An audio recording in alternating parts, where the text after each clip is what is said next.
Hi, I'm Susan. I never thought I'd be telling this story, but here I am, 19 years old, about to share how my mother revealed her true colors in the worst possible way. It started with the lumps. Small ones at first, along my neck. I ignored them for weeks, assuming they'd go away. Then came the night sweats, the exhaustion that no amount of sleep could fix. Ashley, my best friend, was the first to notice. "Girl, you look awful. Have you seen a doctor?" She asked during one of our late-night study sessions. "It's probably just stress from finals." "No way. You're calling a doctor right now. And if you don't, I'm driving you myself."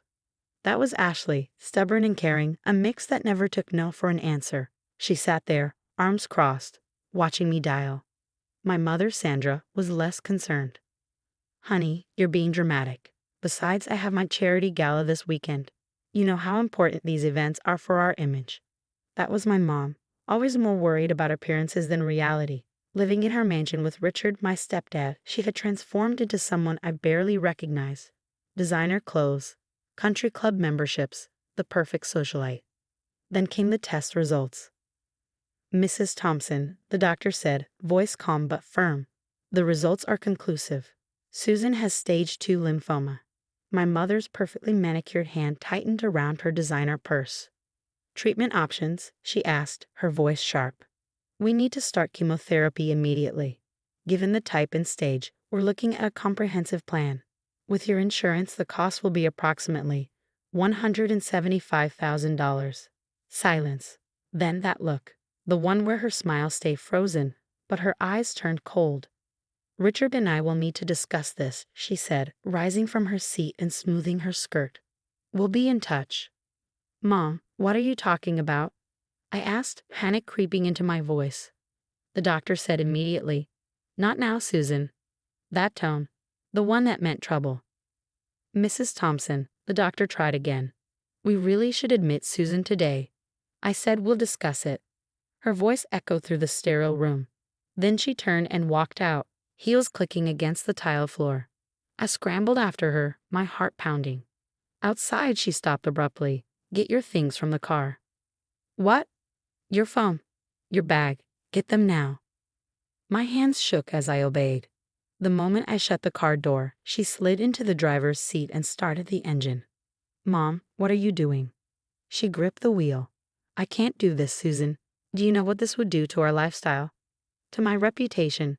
Richard's business associates' wives all have perfect families. I can't have a sick daughter right now." "Mom, please." But she was already pulling away. I stood there, my purse clutched against my chest, watching her expensive SUV disappear around the corner. I called Ashley immediately. My voice cracked. "Ash, I need you. She just left me here." "What?" "Stay right there. I'm coming. Don't move, okay?" I sank onto a nearby bench, the crumpled diagnosis paper in my hand. Around me, families walked in and out of the cancer center. Normal families. Families where mothers didn't abandon their daughters at the worst moment of their lives. The hospital social worker's office felt smaller than it was, crammed with filing cabinets and paperwork. Maria, the social worker, had been reviewing my case for the past hour. She glanced at me with kind eyes, but her voice was all business. "Sweetie, there's something else we need to discuss. I've been looking into your financial situation to help with treatment coverage." Ashley squeezed my hand as Maria pulled out a file. "Your college fund was emptied last month. All $127,000 of it." "That's impossible," I said, my pulse spiking.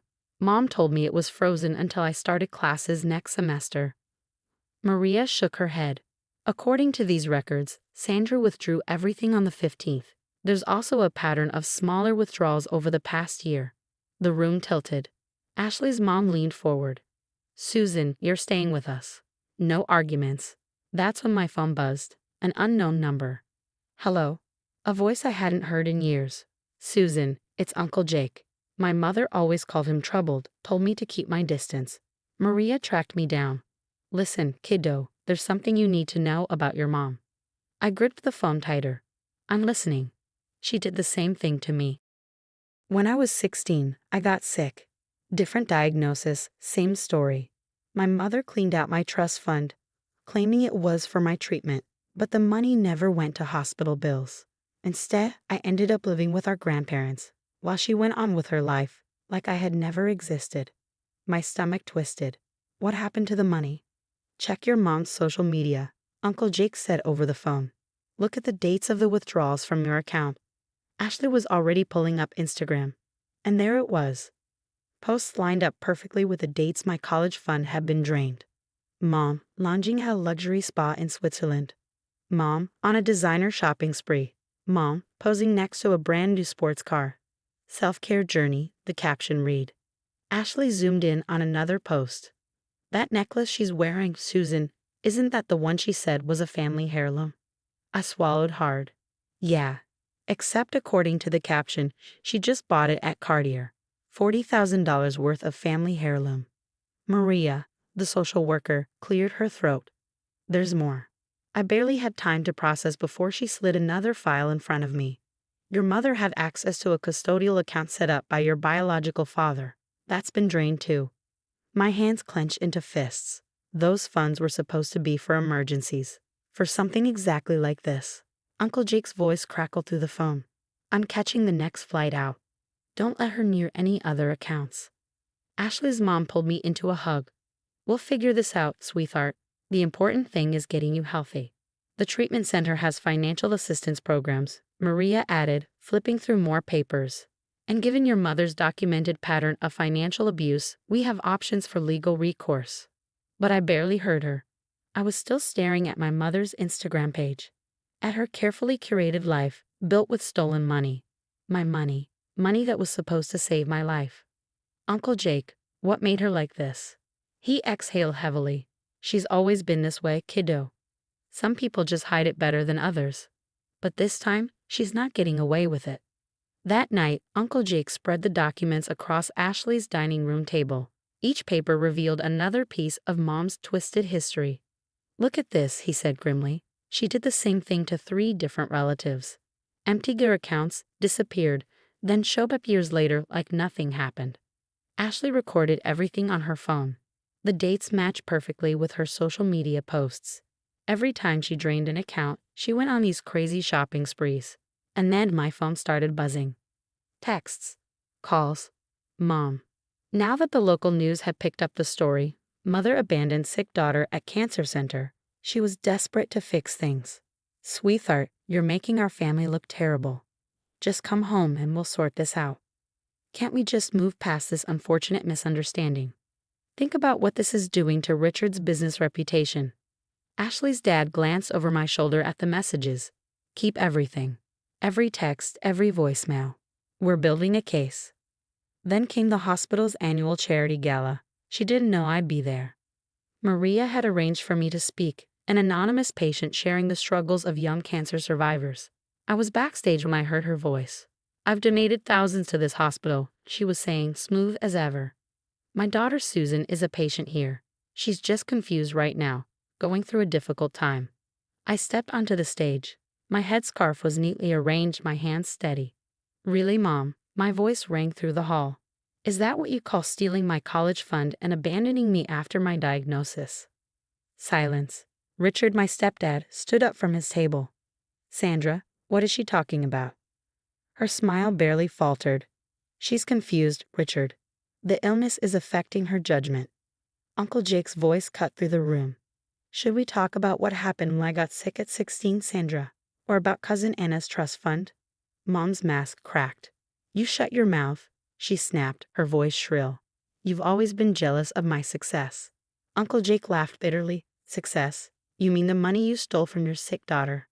She lunged toward the stage. Her designer dress caught on a chair. You ungrateful brat. I gave you everything. My heart pounded. But my voice didn't shake. You gave me nothing. You took everything. Richard turned to Uncle Jake, eyes scanning the documents. His face turned ashen. The company donations, Sandra, tell me you didn't. Her mascara was running now. Richard, baby, I can explain. Explain what? He shot back. How you've been stealing from your own daughter? From the hospital's charity fund. Desperate, she turned to the crowd. You don't understand. I deserve nice things. I've worked so hard to fit in with all of you. Ashley stood up, phone still recording. Is that what you call stealing from cancer patients? Working hard? Mom lost it, screaming, pointing at everyone. They're lying. They're all lying. I'm the victim here. Security started moving in. Richard turned to Maria. Get me the treatment paperwork. Uncovering everything. And as they dragged her from the ballroom, her shrieks echoed against the walls. You can't do this to me. Do you know who I am? Turns out, we all finally did. 6 months into my treatment, the courtroom felt colder than the chemo room. The prosecutor laid out everything. Every stolen dollar. Every abandoned relative. Every manipulative message. Mom sat at the defense table in last season's clothes, looking smaller without her usual designer labels. The defendant showed a clear pattern of financial exploitation, the prosecutor stated, targeting Miss Thompson during her medical crisis. Under state law, her daughter's cancer-related dependency classifies this as elder abuse despite her young age. The evidence was overwhelming. Uncle Jake's medical records, the drained accounts, the texts, the videos from the gala. Mom's old country club friends whispered in the gallery, watching their former queen bee fall from grace. In light of the defendant's actions, the prosecutor finished, we're seeking the maximum penalty. Richard testified about the missing charity funds. And Mom? She just sat there, silent. For the first time in her life, she had nothing left to say. She didn't just steal from me. She stole from other cancer patients through our foundation. Mom's lawyer scrambled for damage control. My client was simply maintaining her family's standard of living by stealing her daughter's cancer treatment money. The judge wasn't having it. The verdict came fast. Guilty, on all counts. Mom's perfectly styled hair couldn't hide her shock when they led her away in handcuffs. Outside the courthouse, Richard handed me a folder. The divorce is final. I've set up a trust for your ongoing care, one only you can access. 3 more months of treatment followed. But this time, something was different. I had real support.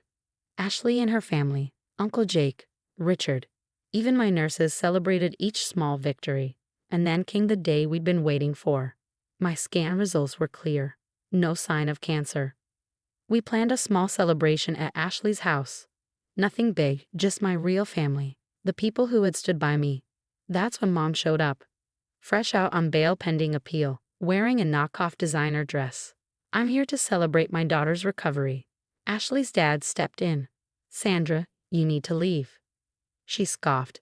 You can't keep me from my own daughter's party. I'm her mother. Uncle Jake's voice was ice. A mother who stole her daughter's cancer treatment money. Her eyes darted between us. I did everything for her. I sacrificed. I finally found my voice.